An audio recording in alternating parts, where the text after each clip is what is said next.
Hi, and welcome to another economic commentary. I'm Stuart Bergman. To say that 2022 hasn't played out quite the way most have expected would be an understatement. Inflation above 40-year highs across much of the industrialized world, war in Europe, and tensions in the South China Sea have only compounded the lingering effects of a global pandemic. As the world economy struggles to move beyond the impacts of COVID-19, we continue to face challenges not seen in generations. How policymakers and businesses navigate these challenges and their level of success will determine if the global economy falls into recession.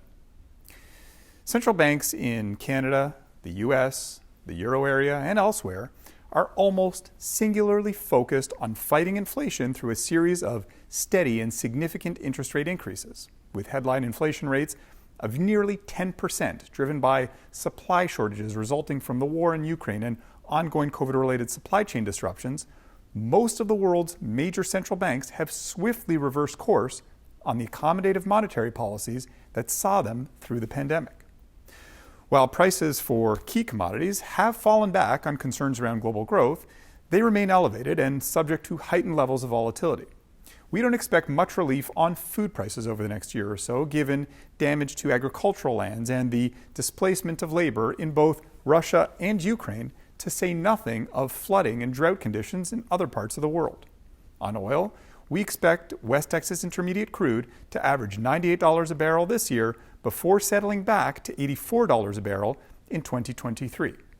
This, together with interest rate increases, the moderating impact of year-over-year price comparisons, and weakening consumer demand, should help dampen core prices next year.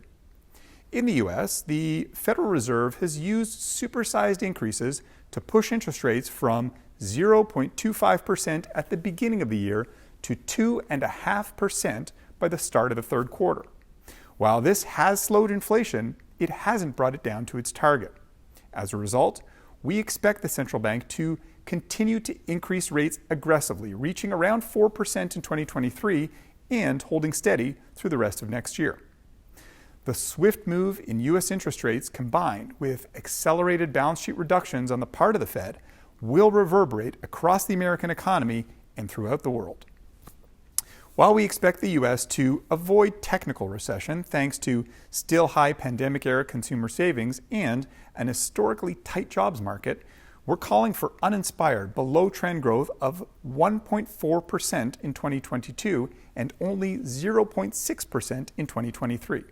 This doesn't leave much room for error in light of the prevailing market volatility, and so risks remain high. The Bank of Canada will tread a similar path to that of the U.S. Federal Reserve, with interest rates peaking above neutral levels in 2023 before pulling back the following year. The Canadian economy is projected to grow by 3.2% in 2022 and only 1.3% in 2023.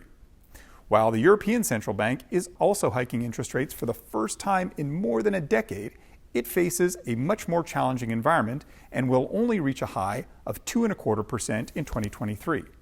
On the front lines of the Russia-Ukraine conflict and faced with Russia's determination to squeeze energy supplies as a political pressure tactic, Europe faces a difficult winter. Natural gas futures have more than tripled in many countries from pre-war levels, forcing governments to develop plans for energy rationing. Uncertainty over supplies and surging prices will tear across economies and the continent, dragging the euro area into recession this year and early next year before posting essentially no growth in 2023. One of the few countries where monetary policy is likely to be eased rather than tightened will be in China. The economic impacts of the country's zero COVID-19 policies aren't forecast to improve in 2023, and the threat of lockdowns will keep consumers and business confidence on edge. At the same time, ongoing debt accumulation and overcapacity in the property sector will require policy support to stem wider economic impacts. Our outlook for China's economy calls for historically weak growth of 3% in 2022 and 4.9% in 2023. The bottom line? The economic outlook for the world has weakened since the first half of the year due to headwinds from a rare convergence of challenges. Going forward, there are many interdependent risks with global implications. Our autumn release of the Export Development Canada Global Economic Outlook sees global growth falling to 2.2% this year and 2.6% in 2023.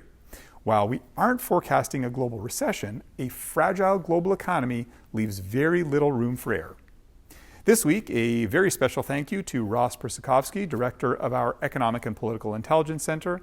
As always at EDC Economics, we value your feedback. If you have ideas for topics that you'd like us to explore, please email us and we'll do our best to cover them in future editions of the commentary. Thanks for tuning in. Until next time.